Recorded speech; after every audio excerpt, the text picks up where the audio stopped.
សូមជូនរឿងបុរសតូចសាខេនៅក្នុងទីក្រុងយេរីខូមានមនុស្សជាច្រើនកំពុងរវល់ខ្លាំងណាស់មនុស្សគ្រប់គ្នាកំពុងនិយាយអំពីព្រះយេស៊ូវសាខេក៏នៅទីនោះដែរប៉ុន្តែគាត់តូចជាងគេសាខេបានឮថាព្រះយេស៊ូវកំពុងមក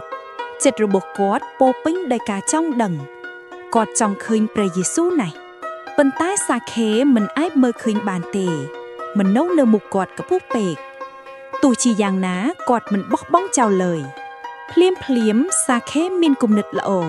គាត់ឃើញដើមឈើធំមួយគាត់គិតថាវានឹងជួយគាត់មើលឃើញបានសាខេរត់ទៅមុខយ៉ាងរីករាយ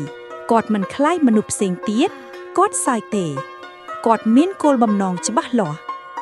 សាខេឡើងដើមឈើយ៉ាងប្រុងប្រយ័ត្នដើមឈើខ្ពស់ប៉ុន្តែគាត់មិនភ័យឡើយ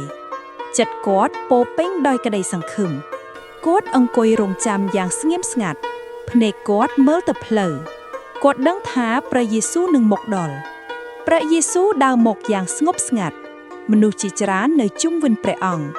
បរិយាកាសពោរពេញដោយសេចក្តីសុខព្រះយេស៊ូវឈប់ក្រោមដើមឈើព្រះអង្គមើលឡើងទៅលើដើមឈើសាខេភ្ញាក់ផ្អើលខ្លាំងណាស់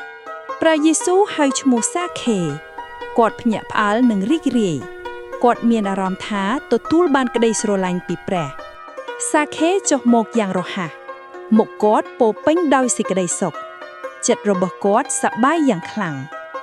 ព្រះយេស៊ូវនិងសាខេដើររួមគ្នាមនុស្សជាច្រើនមើលពួកគេសាខេមានចិត្តរាបសារសាខេសម្រេចផ្លាស់ប្ដូរចិត្តរបស់គាត់ចង់ធ្វើអ្វីដែលត្រឹមត្រូវសេចក្តីល្អកើតឡើងក្នុងចិត្តគាត់រឿងនេះបង្រៀនយើងអំពីសេចក្តីស្រឡាញ់របស់ព្រះចំពោះមនុស្សមិនថាមនុស្សតូចឬធំល្អឬអាក្រក់ទេ Be with you